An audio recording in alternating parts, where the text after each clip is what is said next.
Let me tell you a story. So a friend of mine and I, we went for a run in Central Park. The Roadrunners organization, on the weekends, they host races. And it's very common at the end of the race, they'll have a sponsor who will give away something, apples or bagels or something. And on this particular day, when we got to the end of the run, there were some free bagels. And they had picnic tables set up, and on one side was a group of volunteers.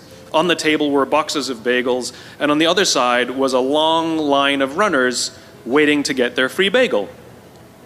So I said to my friend, let's get a bagel. And he looked at me and said, the line's too long.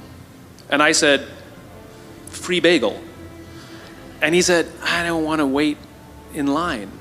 And I was like, free bagel. And he says, nah, it's too long. And that's when I realized that there's two ways to see the world. Some people see the thing that they want, and some people see the thing that prevents them from getting the thing that they want. I could only see the bagels. He could only see the line. And so I walked up to the line. I leaned in between two people, put my hand in the box, and pulled out two bagels. And no one got mad at me. Because the rule is, you can go after whatever you want. You just cannot deny anyone else to go after whatever they want. Now, I had to sacrifice choice. I didn't get to choose which bagel I got. I got whatever I pulled out, but I didn't have to wait in line. So the point is you don't have to wait in line. You don't have to do it the way everybody else has done it. You can do it your way. You can break the rules. You just can't get in the way of somebody else getting what they want.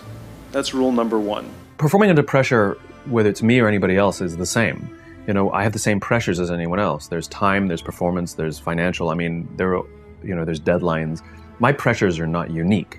The situations may be different, or but everybody has the same kinds of pressures.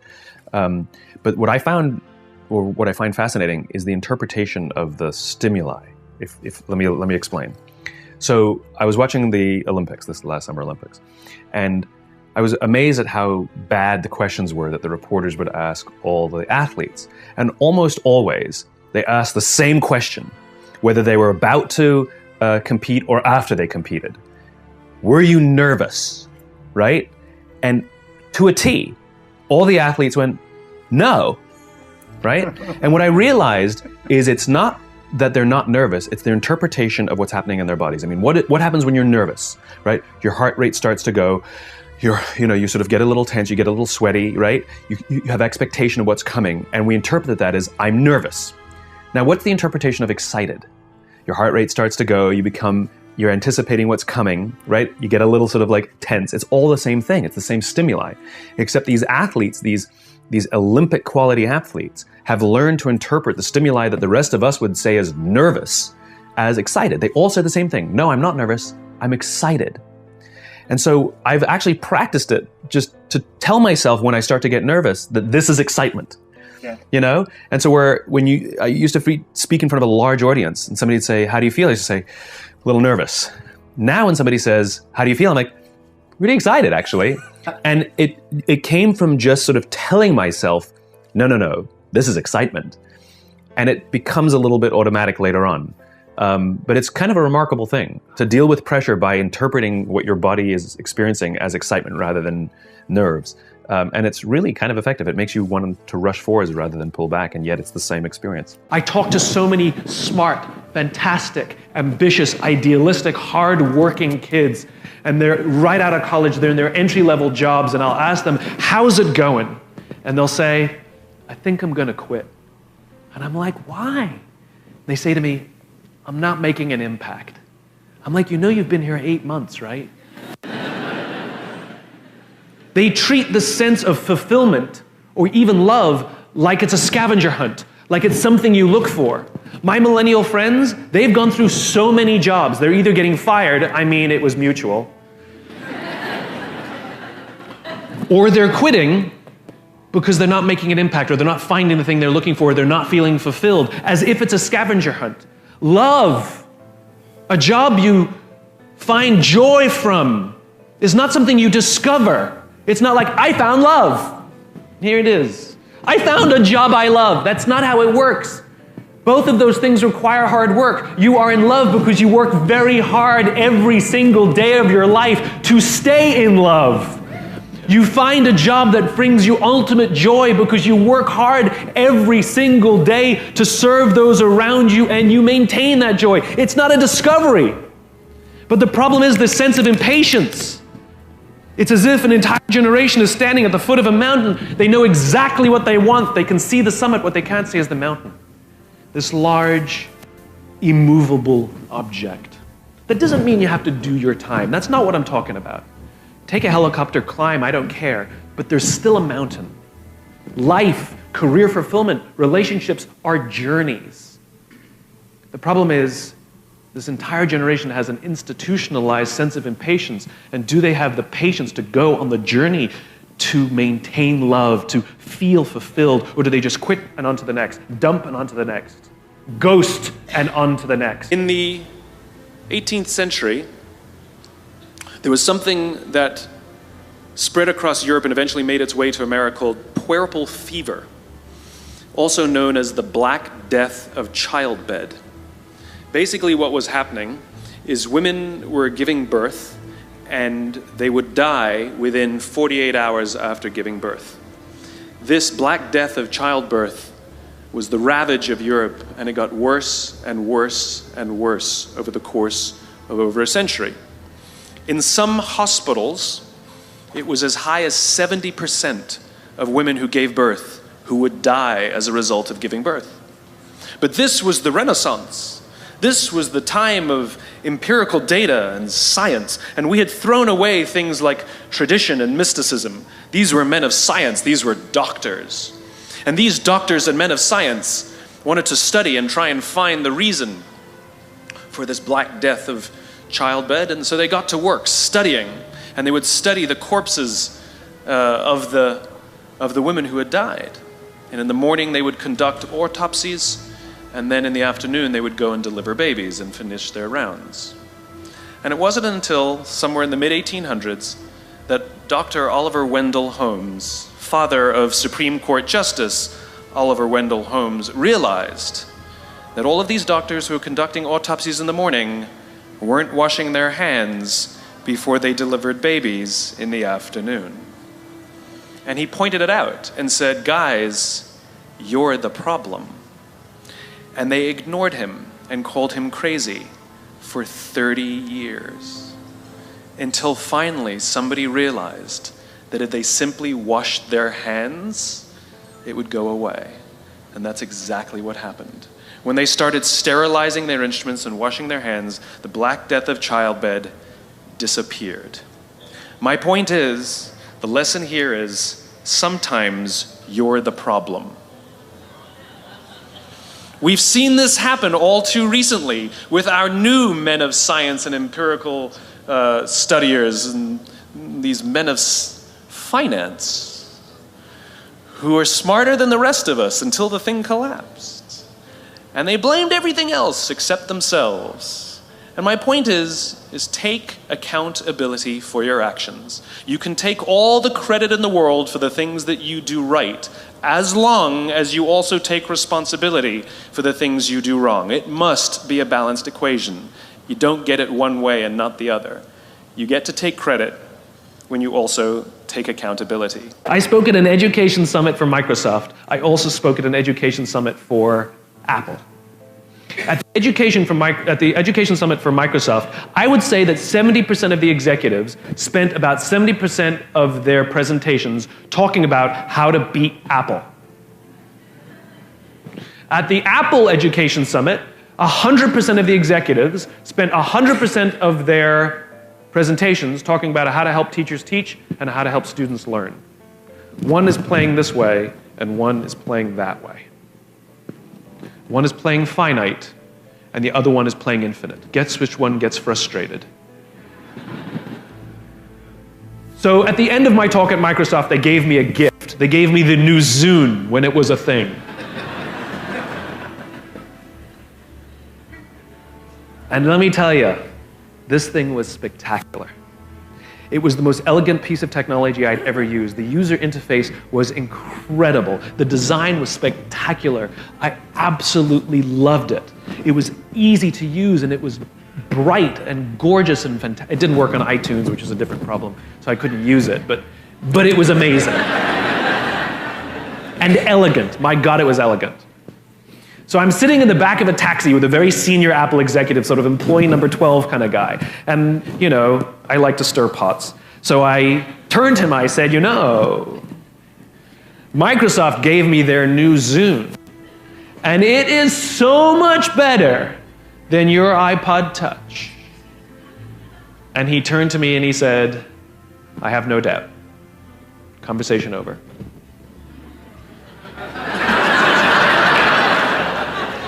Because the infinite player understands sometimes you're ahead and sometimes you're behind. Sometimes your product is better and sometimes it's worse. The goal isn't to be the best every day. The goal isn't to outdo your competition every day. That's a finite construction. If I had said to Microsoft, I've got the new iPod Touch and it's so much better than your Zune, they would have said, can we see it? What does it do? React, react, react, react. Finite players play to beat the people around them. Infinite players play to be better than themselves. To wake up every single day and say, how can we make our company a better version of itself today than it was yesterday? How can we create a product this week that's better than the product we created last week? We also have to play the infinite game. It's not about being ranked number one. It's not about having more followers on Twitter than your friends. It's not about outdoing anyone. It's about how to outdo yourself. It's not about selling more books or getting more TED views than somebody else. It's about how to make sure that the work that you're producing is better than the work you produced before. You are your competition. And that is what ensures you stay in the game the longest. And that is what ensures you find joy. Because the joy comes not from comparison, but from advancement. When are you at your best? I'm at my best when I'm around people who believe what I believe. I know it seems silly, but I try very, very hard to sort of stack the deck, to put myself in a position of strength. So for example, somebody asked me just yesterday, have you ever had sort of a bad, engagement? And I was thinking to myself, I'm like, not really. But it's not because I'm some sort of genius or anything like that. It's because I stack the deck. It's because I want to be there. I want to be around people who want me there. In other words, if I'm somebody's 10th choice, and I'll probably turn it down. Whereas if I'm their first choice, they really want me there, and so I'm more likely to have a good engagement. They're supportive of me, I'm supportive of them, and so I'm at my best when I stack the deck, when I choose to be in an environment where my strengths are there. Nelson Mandela is a particularly special case study in the leadership world because he is universally regarded as a great leader. You can take other personalities, and depending on the nation you go to, we have different opinions about other personalities. But Nelson Mandela, across the world, is universally regarded as a great leader. He was actually the son of a tribal chief. And he was asked one day, how did you learn to be a great leader? And he responded that he would go with his father to tribal meetings. And he remembers two things when his father would meet with other elders. One, they would always sit in a circle. And two, his father was always the last to speak. You will be told your whole life that you need to learn to listen. I would say that you need to learn to be the last to speak. I see it in boardrooms every day of the week. Even people who consider themselves good leaders, who may actually be decent leaders, will walk into a room and say, here's the problem, here's what I think, but I'm interested in your opinion, let's go around the room. It's too late. The skill to hold your opinions to yourself until everyone has spoken does two things. One, it gives everybody else the feeling that they have been heard. It gives everyone else the ability to feel that they have contributed. And two, you get the benefit of hearing what everybody else has to think before you render your opinion. The skill is really to keep your opinions to yourself. If you agree with somebody, don't nod yes. If you disagree with somebody, don't nod no. Simply sit there, take it all in, and the only thing you're allowed to do is ask questions so that you can understand what they mean and why they have the opinion that they have. You must understand from where they are speaking, why they have the opinion they have, not just what they are saying. And at the end, you will get your turn. It sounds easy, it's not. Practice being the last to speak. That's what Nelson Mandela did. Every decision we make in our lives as individuals or as organizations is a piece of communication. It's our way of saying something about who we are and what we believe. This is why authenticity matters. This is why you have to say and do the things you actually believe, because the things you say and do are symbols of who you are. And we look for those symbols so we can find people who believe what we believe. Our very survival depends on it. So if you're putting out false symbols, you will attract people to those symbols, but you won't be able to form trust with them. This is what Tiger Woods did to us. He lied. He lied. He told us what he thought we wanted to hear. And it was great, and we were drawn to it. And all of us who kind of like that idea of the sort of the good guy, were drawn to it. Until we found out it was a lie. He could have been the bad boy of golf. He could have had all the same endorsements and had a fantastic career and still been hailed as one of the great athletes of our day. But he didn't. He chose to lie. Good luck forming trust again, Tiger. We don't believe you. We don't trust you. The goal of putting something out there, if you say what you believe and you do what you believe, you will attract people who believe what you believe. If you go to one of your friends and you say to one of your friends, how would you like me to dress so that you'll like me better? How would you want me to address you? How do you want me to speak so that you'll like me more? Right? Your friends are going to look at you and be like, what are you talking about? You're like, come on. What should I wear so that you'll find me more appealing? And how would you like me to speak to you so that you'll like me more? And your friends are going to tell you, just be yourself. That's why I like you. Just be yourself. Now think about what we do in industry. What do? We do market research, and we go out and we ask the customers, what kind of things, what style should we speak to you? How should we decorate ourselves? What kind of things are you drawn to so that we can do those things so you'll like us more? It's just as ridiculous. It's just as ridiculous. Organizations should say and do the things they actually believe, and they will attract people who believe what they believe. Or they can choose to lie, and at the slightest hint that they might be lying, cynicism sets in. And people start saying, I'm not sure I can trust these guys because there's not a lot of consistency in all the things they say and do, which means they can't have a very strong belief set or they're lying to me. And we call them inauthentic. The entire process of asking other people who we should be is inauthentic. That's hilarious to me. All these positioning studies we do are inherent. We're going to do a study to find out from people so we can be more authentic. That's hilarious. Say and do what you actually believe, and the symbols you put out there, the things you say and the things you do, those red hats are ways that people can find you. What you have the ability to do as designers is create those symbols and allow people to use those things to say something about who they are. Work for companies, work for clients, work for people who you believe what they believe. Show up and feel a part of something bigger than yourself. And your part is to put what they believe into pictures and words and symbols and graphics so that other people can use those things to say something about who they are. People put Harley-Davidson logos on their body to say something about who they are. Corporate logo. Ain't no Procter & Gamble's tattooed on anybody's arm. Because Harley means something. They stand for something. People put that tattoo on there not to tell you that they own a motorcycle. They put that tattoo there to tell you something about themselves. You ever see anybody with a Mac laptop put a sticker over that beautiful shining apple? Ain't never gonna happen. Then how will you know who I am? Do you ever see anybody with a PC break out the Windex to clean out their computer? Mac people? Have you ever seen a dirty Mac? Doesn't exist. Does not exist. Why? Because it's who I am. These are symbols we use. The companies that are crystal clear in what they believe, and they're disciplined in how they do it, and they're consistent in what they do, and everything they say and everything they do serves as a symbol of this set of values and beliefs, we use those symbols to say something about who we are. We surround ourselves with the people and the products and the brands that say something about who we are. And when we can find the people who believe what we believe, we're weirdly drawn to them because our very survival depends on it. We need it. And so the more you can give of yourself, the more you can give of what you believe, the more you can with discipline, say and do the things you actually believe, strange things start to happen. What are your thoughts and what's your approach on finding and building upon passions? Passion is not an actionable word. It's correct, that those who do the things that they're passionate about do better, but it's not helpful advice. And so the question is, where does passion come from? Passion is a result. Passion is an energy.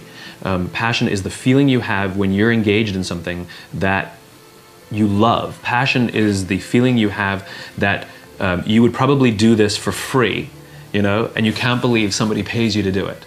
And I think we mistake that passion is something we do in our private lives, but it shouldn't be done, in our careers, for example. And I'm a firm believer that you are who you are. And anybody who says, I'm different at home than I am at work, in one of those two places, you're lying.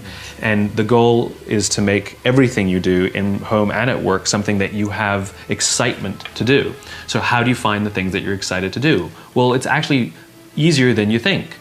What are the things that you love to do? What are the things that you would do for free? How can you recreate that feeling and be paid for it? So what are the things that I do on the weekend, right? I'm very involved in the art world. I love to go to museums and galleries, but I love to go see dance and performances because I want to see how others are interpreting the world. So that inspires me. New ideas, new thoughts, new ways of looking at the world are things that interest me privately, and I seek it out and pay money for it, right? So does that mean I have to have a career in the arts? No, it means I have to have a career where new ideas are explored, where people are experimenting and trying things out, and I have to explore new ideas and try things out, and I'm just as excited to go to work every day as I am to, go do something on a Saturday night.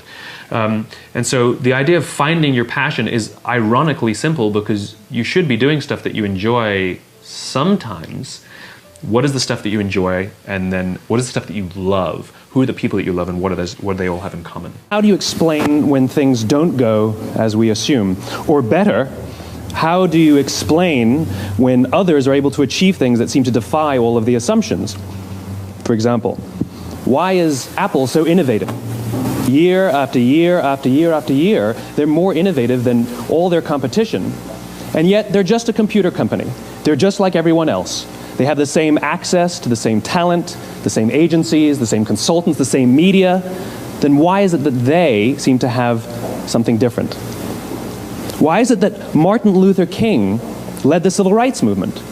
He wasn't the only man who suffered in a pre-civil rights America, and he certainly wasn't the only great orator of the day. Why him? And why is it that the Wright brothers were able to figure out controlled powered manned flight when there were certainly other teams who were better qualified, better funded, and they didn't achieve powered manned flight, and the Wright brothers beat them to it? There's something else at play here. About 3.5 years ago, I made a discovery, and this discovery profoundly changed my view on how I thought the world worked, and it even profoundly changed the way in which I operate in it. As it turns out, there's a pattern. As it turns out, all the great and inspiring leaders and organizations in the world, whether it's Apple or Martin Luther King or the Wright brothers, they all think, act, and communicate the exact same way, and it's the complete opposite to everyone else. All I did was codify it. And it's probably the world's simplest idea. I call it the golden circle.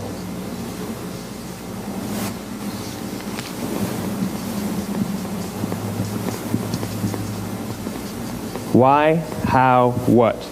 This little idea explains why some organizations and some leaders are able to inspire where others aren't. Let me define the terms really quickly. Every single person, every single organization on the planet knows what they do, 100%. Some know how they do it, whether you call it your differentiating value proposition or your proprietary process or your USP. But very, very few people or organizations know why they do what they do. And by why, I don't mean to make a profit. That's a result. It's always a result. By why, I mean what's your purpose? What's your cause? What's your belief? Why does your organization exist? Why do you get out of bed in the morning? And why should anyone care? Well, as a result, the way we think, the way we act, the way we communicate is from the outside in. It's obvious. We go from the clearest thing to the fuzziest thing. But the inspired leaders and the inspired organizations, regardless of their size, regardless of their industry, all think, act, and communicate from the inside out. Let me give you an example. I use Apple because they're easy to understand and everybody gets it. If Apple were like everyone else, a marketing message from them might sound like this. We make great computers. They're beautifully designed, simple to use, and user-friendly. Want to buy one? Meh. And that's how most of us communicate. That's how most marketing is done, that's how most sales is done, and that's how most of us communicate interpersonally. We say what we do, we say how we're different or how we're better, and we expect some sort of behavior, a purchase, a vote, something like that. Here's our new law firm. We have the best lawyers with the biggest clients. We have, we always perform for our clients, do business with us. Here's our new car. It gets great gas mileage. It has, leather seats. Buy our car. But it's uninspiring. Here's how Apple actually communicates. Everything we do, we believe in challenging the status quo. We believe in thinking differently. The way we challenge the status quo is by making our products beautifully designed, simple to use, and user-friendly. We just happen to make great computers. Want to buy one? Totally different, right? You're ready to buy a computer from me. All I did was reverse the order of the information. What it proves to us is that people don't buy what you do, people buy why you do it. People don't buy what you do, they buy why you do it. This explains why every single person in this room is perfectly comfortable buying a computer from Apple. But we're also perfectly comfortable buying an MP3 player from Apple, or a phone from Apple, or a DVR from Apple. But as I said before, Apple's just a computer company. There's nothing that distinguishes them structurally from any of their competitors. Their competitors are all equally qualified to make all of these products. In fact, they tried. A few years ago, Gateway came out with flat-screen TVs. They're eminently qualified to make flat-screen TVs. They've been making flat-screen monitors for years. Nobody bought one. And Dell came out with MP3 players and PDAs. And they make great quality products, and they can make perfectly well-designed products, and nobody bought one. In fact, talking about it now, we can't even imagine buying an MP3 player from Dell. Why would you buy an MP3 player from a computer company? But we do it every day. People don't buy what you do, they buy why you do it. The goal is not to do business with everybody who needs what you have. The goal is to do business with people who believe what you believe. Here's the best part. None of what I'm telling you is my opinion. It's all grounded in the tenets of biology, not psychology, biology.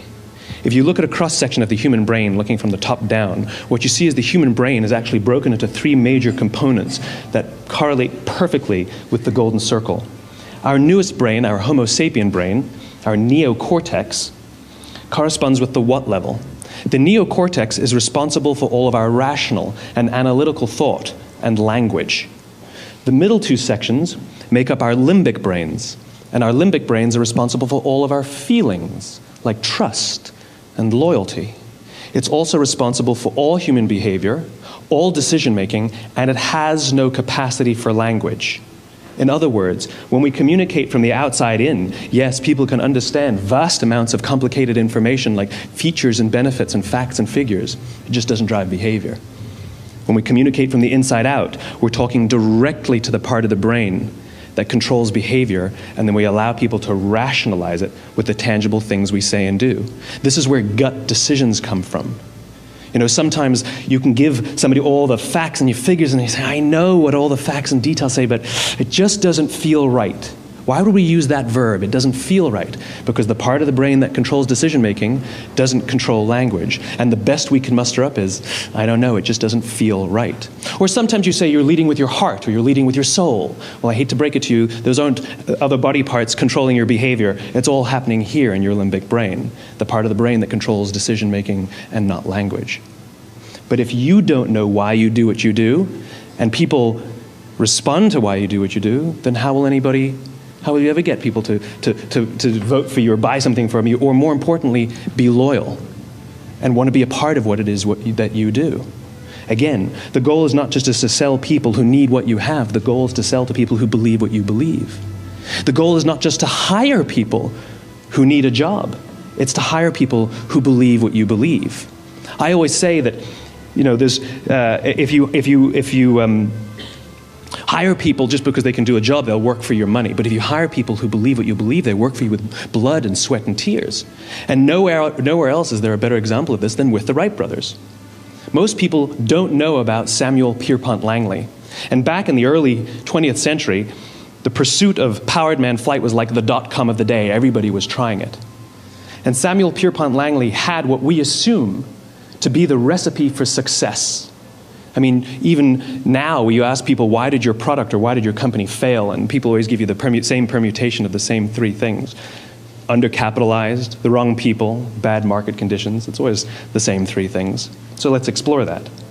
Samuel Pierpont Langley was given $50,000 by the War Department to figure out this flying machine. Money was no problem. He held a seat at Harvard and worked at the Smithsonian and was extremely well connected. He knew all the big minds of the day. He hired the best minds money could find, and the market conditions were fantastic. The New York Times followed him around everywhere, and everyone was rooting for Langley. And how come we've never heard of Samuel Pierpont Langley? A few hundred miles away in Dayton, Ohio, Orville and Wilbur Wright. They had none of what we consider to be the recipe for success. They had no money. They paid for their dream with the proceeds from their bicycle shop. Not a single person on the Wright brothers' team had a college education, not even Orville or Wilbur. And the New York Times followed them around nowhere.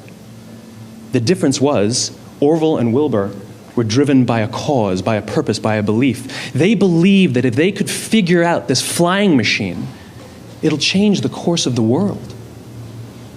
Samuel Pierpont Langley was different.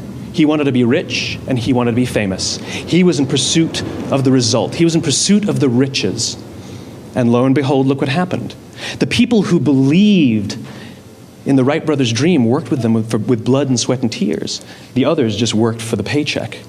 And they tell stories of how every time the Wright brothers went out, they would have to take 5 sets of parts because that's how many times they would crash before they came in for supper. And eventually, on December 17th, 1903, the Wright brothers took flight. And no one was there to even experience it. We found out about it a few days later. And further proof that Langley was motivated by the wrong thing, the day the Wright brothers took flight, he quit. He could have said, "That's an amazing discovery, guys. Now we'll improve upon your technology." But he didn't. He wasn't first. He didn't get rich. He didn't get famous. So he quit. People don't buy what you do, they buy why you do it. And if you talk about what you believe, you will attract those who believe what you believe. Well, why is it important to attract those who believe what you believe? Something called the law of diffusion of innovation. And if you don't know the law, you definitely know the terminology. The first 2.5% of our population are our innovators. The next 13.5% of our population are our early adopters. The next 34% are your early majority, your late majority, and your laggards. The only reason these people buy touch-tone phones is because you can't buy rotary phones anymore. We all sit at various places at various times on the scale, but what the law of diffusion of innovation tells us is that if you want mass market success or mass market acceptance of an idea, you cannot have it until you achieve this tipping point between 15 and 18% market penetration, and then the system tips. And I love asking businesses, what's your conversion on new business? And they love to tell you, oh, it's about 10%, proudly. Well, you can trip over 10% of the customers. We all have about 10% who just get it. That's how we describe them, right? That's like that gut feeling, oh, they just get it. The problem is, how do you find the ones that just get it before you're doing business with them versus the ones who don't get it? So it's this here, this little gap, that you have to close, as Geoffrey Moore calls it, crossing the chasm. Because you see, the early majority will not try something until someone else has tried it first. And these guys, the innovators and the early adopters, they're comfortable making those gut decisions. They're more comfortable making those intuitive decisions that are driven by what they believe about the world. and not just what product is available. These are the people who stood online for 6 hours to buy an iPhone when they first came out, when you could have just walked into the store the next week and bought one off the shelf. These are the people who spent $40,000 on flat-screen TVs when they first came out, even though the technology was substandard. And by the way, they didn't do it because the technology was so great. They did it for themselves. It's because they wanted to be first. People don't buy what you do, they buy why you do it. And what you do simply proves what you believe. In fact, people will do the things that prove what they believe. The reason that person bought the iPhone in the first 6 hours, or stood in line for 6 hours, was because of what they believed about the world and how they wanted everybody to see them. They were first. People don't buy what you do, they buy why you do it. So let me give you a famous example, a famous failure and a famous success of the law of diffusion of innovation. First, the famous failure. It's a commercial example.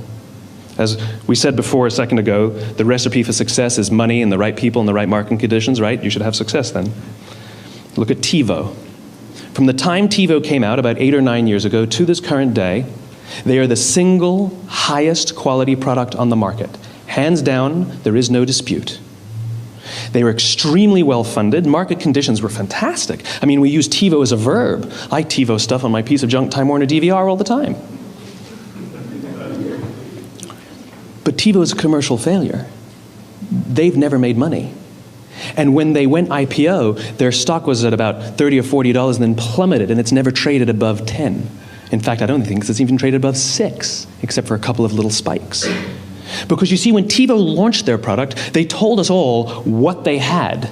They said, we have a product that pauses live TV, skips commercials, rewinds live TV, and memorizes your viewing habits without you even asking. And the cynical majority said, we don't believe you, we don't need it, we don't like it, you're scaring us. What if they had said, if you're the kind of person who likes to have total control over every aspect of your life, boy, do we have a product for you. It pauses live TV, skips commercials, memorizes your viewing habits, etc., etc. People don't buy what you do, they buy why you do it, and what you do simply serves as the proof of what you believe. Now let me give you a successful example of the law of diffusion of innovation. In the summer of 1963, 250,000 people showed up on the Mall in Washington to hear Dr. King speak. They sent out no invitations, and there was no website to check the date. How do you do that? Well, Dr. King wasn't the only man in America who was a great orator. He wasn't the only man in America who suffered in a pre-civil rights America. In fact, some of his ideas were bad, but he had a gift. He didn't go around telling people what needed to change in America. He went around and told people what he believed. I believe, I believe, I believe, he told people. And people who believed what he believed took his cause and they made it their own, and they told people. And some of those people created structures to get the word out to even more people. And lo and behold, 250,000 people showed up on the right day, on the right time to hear him speak. How many of them showed up for him? 0. They showed up for themselves. It's what they believed about America that got them to travel on a bus for 8 hours to stand in the sun in Washington in the middle of August. It's what they believed, and it wasn't about black versus white. 25% of the audience was white. Dr. King believed that there are 2 types of laws in this world, those that are made by a higher authority and those that are made by man. And not until all the laws that are made by man are consistent with the laws that are made by the higher authority will we live in a just world. It just so happens that the civil rights movement was the perfect thing to help him bring his cause to life. We followed him not for him, but for ourselves. And by the way, he gave the I have a dream speech, not the I have a plan speech. Listen to politicians now with their comprehensive 12-point plans. They're not inspiring anybody. Because there are leaders and there are those who lead. Leaders hold a position of power or authority, but those who lead inspire us. Whether they're individuals or organizations, we follow those who lead, not because we have to, but because we want to. We follow those who lead, not for them, but for ourselves. And it's those who start with why that have the ability to inspire those around them or find others who inspire them. Thank you very much.